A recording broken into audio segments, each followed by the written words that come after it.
በስመ አብ ወወልድ ወመንፈስ ቅዱስ አሐዱ አምላክ አሜን።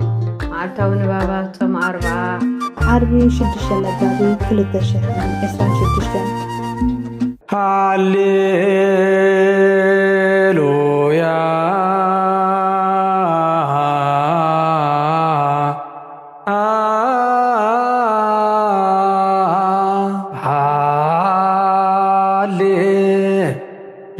ሃሌሉያ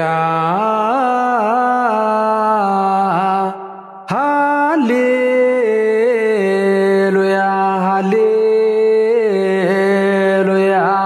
ሃሌሉያ ቦአየ ኢየሱስ ምኵራበ አይሁድ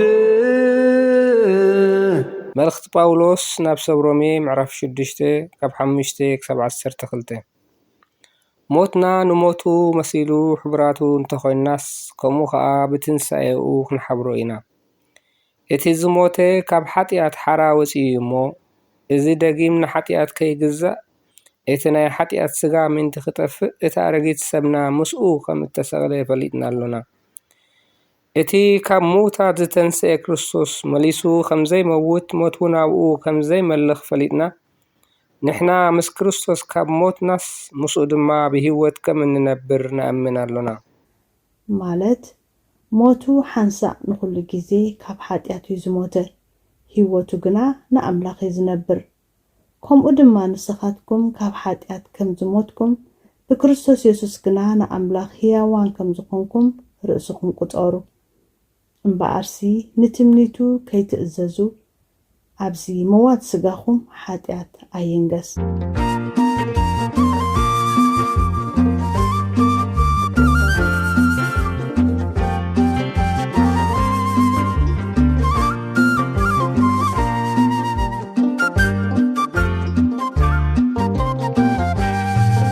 ቀዳመይቲ መልእኽቲ ጴጥሮስ ምዕራፍ 2 ካብ ፍቕዲ 21 ክሳብ ፍጻሜ። ንስኻትኩም ነዚ ኢኹም ተፀዋዕኩም፣ ክርስቶስ ድማ ኣሰሩ ምእንቲ ክስዕቡ ኢሉ ምእንታኹም መከራ ተቐበለ፣ ኣርኣያ እውን ሓደገልኩም። ንሱ ሓጢኣት ኣይገበረን፣ ሓሶት እውን ኣብ ኣፉ ኣይተረኽበን። ምስ ፀረፍዎ መሊሱ ኣይፀረፈን፣ መከራ ምስ ኣፅገብዎ ከዓ ነቲ ብቕዕና ዝፈረድ ኣምላኽ ደኣ ነገሩ ሓሊፉ ሃበ እምበር ኣየፈራርሐን። ንሓጢኣት መዊትናስ ንጽድቂ ምእንቲ ክንነብር ንሱ ባዕሉ ንሓጢኣትና ኣብ ስጋኡ ኣብ ዕንጨይቲ ጾሮ ብቁስሉ ኢኹም ዝሓዊኹም። ከም እተባረራ ኣባጊዕ ነርኩም ኢኹም እሞ ሕጂ ግና ናብቲ ጓሳኹምን ሓላው ነፍሳትኩምን ተመሊስኩም ኣለኹም። ናይ ልበይ ኻፍትወይ ዘርፈሉ ኩልንትናይ ብዘይካኻ ኢየሱስ መናሎ ከይሓባኩ ኩሉ ዘዕልል።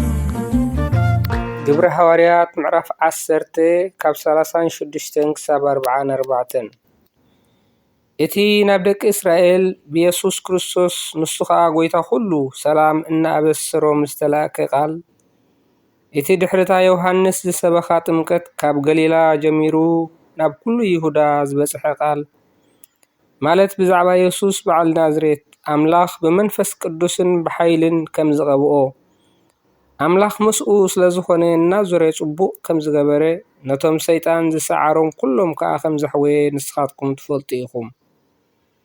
ነቲ ኣብ ሃገር ኣይሁድን ኣብ ኢየሩሳሌምን ዝገበሮ ኩሉ ንሕና እውን ምስክር ኢና። ንኡ ኣብ ዕንፀይቲ ሰቒሎም ቀተልዎ። ንኡ ኣምላኽ ኣብ ሳልሰይቲ መዓልቲ ኣተንስኦ ክገሃድ ከዓ ሃቦ። ንኣና ምስክር ምእንቲ ክንከውን ኣምላኽ ቅድም ዝሓረየና ንኣና ድሕሪ ካብ ምውታት ምትንስኡ ምስኡ ዝበላዕናን ዝሰተናን እምበር ንኩሉ ህዝብስ ኣይተጋህደን። ኣምላኽ ንሕያዋንን ምውታትን ክፈርዝ ዝመደቦ ንሱ ምዃኑ ንህዝቢ ክንሰብኽን ክንምስክርን ኣዘዘና። ብኡ ዝኣመነ ዘበለ ብስሙ ሕድገት ሓጢኣት ከም ዝረክብ ኩሎም ነቢያት ይምስክሩሉ ኣለዉ። ጴጥሮስ ገና ነዚ ቃል እዚ ክዛረብ ከሎ ኣብቶም ነቲ ቃል ሰምዕዎ ኩላቶም መንፈስ ቅዱስ ወረደ። አነ ውእቱ እግዚአ ለሰንበት ወአቡሃ ለምሕረት እግዚአ ውእቱ ለሰንበት ወልደ እጓለ እመሕያው። ወንጌል ዮሐንስ ምዕራፍ 19 ካብ ፍቕዲ 16 ክሳብ 25 ሽዑ ክሰቕልዎ ኣሕሊፉ ሃቦም ተቐቢሎም ድማ ወሰድዎ። መስቀሉ ፀይሩ ከዓ ቀረንቀራ ርእሲ ናብ እትበሃል ስፍራ ብዕብራይስጥ ድማ ጎልጎታ እትበሃል ወፀ። ኣብ ኣሰቐልዎ ክልተ ካልኦት ድማ ምስኡ ሓደ በዚ ሓደ በቲ ኢየሱስ እውን ኣብ ማእከሎም። ጲላጦስ ድማ ጽሑፍ ጽሒፉ ኣብቲ መስቀል ኣንበሮ። እቲ ጽሕፈቱ ከዓ ኢየሱስ ናዝራዊ ንጉስ ኣይሁድ ዝብል ነበረ። እቲ ኢየሱስ ተሰቕለላ ስፍራ ጥቓታ ከተማ ነበረት። ብዙሓት ካብ ኣይሁድ ድማ ነቲ ጽሑፍ ኣንበብዎ። እቲ ጽሑፍ ብዕብራይስጥን ላቲንን ግሪክን ነበረ።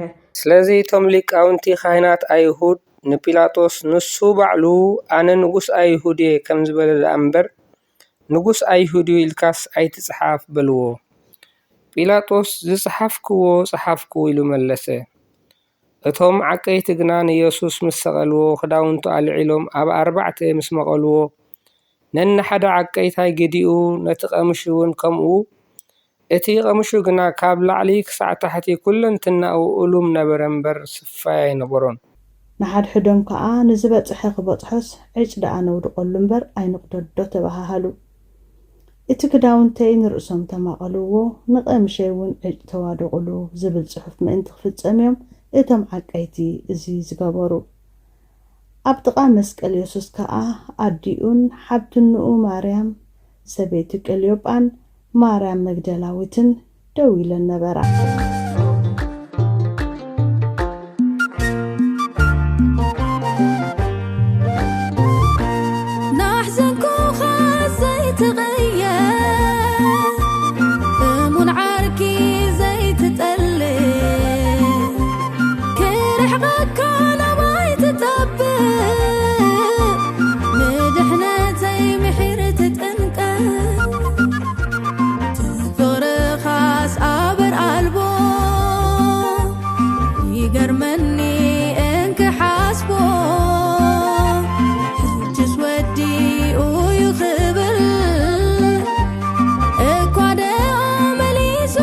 መዝሙር ዳዊት 22 ካብ 11 ክሳብ 19 ጭንቂ ቀሪብሎ ዝሕግዘኒ እውን የልቦን እሞ ካባይ ኣይትርሓቅ።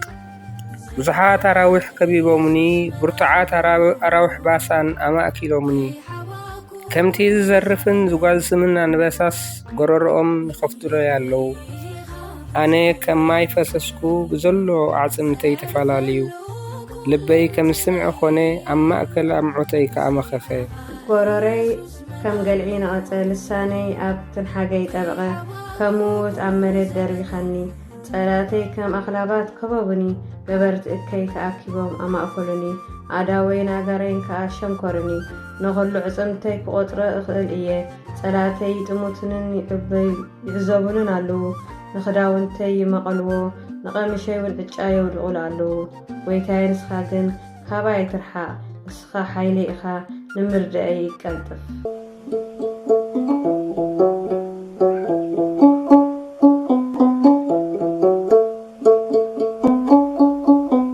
መዝሙር ዳዊት ምዕራፍ 22 ካብ ፍቕዲ 11 ክሳብ ፍቕዲ 19 ጭንቂ ቀሪቡሎ ዝሕግዘኒ እውን የልቦን እሞ ካባይ ኣይትርሓቕ። ብዙሓት ኣረውሕ ከቢቦምኒ፣ ብርቱዓት ኣረውሕ ባሳን ኣማእኪሎምኒ። ከምቲ ዝዝረፍን ዝጓዝምን ኣንበሳ ጎረሮኦም ይኸፍትሉይ ኣለዉ። ኣነ ከም ማይ ፈሰስኩ ብዘሎ ዓጽምተይ ተፈላለዩ። ልበይ ከም ስምዒ ኾነ ኣብ ማእከል ኣምዖተይ ከዓ መኸኸ። ሓይለይ ከም ገልዒ ነቒጹ፣ ልሳነይ ኣብ ትንሓገይ ጠቢቑ። ናብ መሬት ምስ ኣውደቕካኒ ኣኽላባት ከቢቦምኒ። ኣኼባ ገበርቲ እከይ ኣማእኪሎምኒ ኣእዳወይን ኣእጋረይን ሸንኪሮምዎ እዮሞ ንኩሉ ዓጽምተይ ክቆጥሮ እኽእለ ንሳቶም ይጥሙትንን ይዕዘቡንን ኣለዉ ንኽዳውንተይ ይመቐልዎ ንቐምሸይ እውን እጨውድቑሉ ጎይታዬ ንስኻ ግና ካባይ ትርሓቕ ንስኻ ሓይለይኻ ንምርድአይ ቀልጥፍ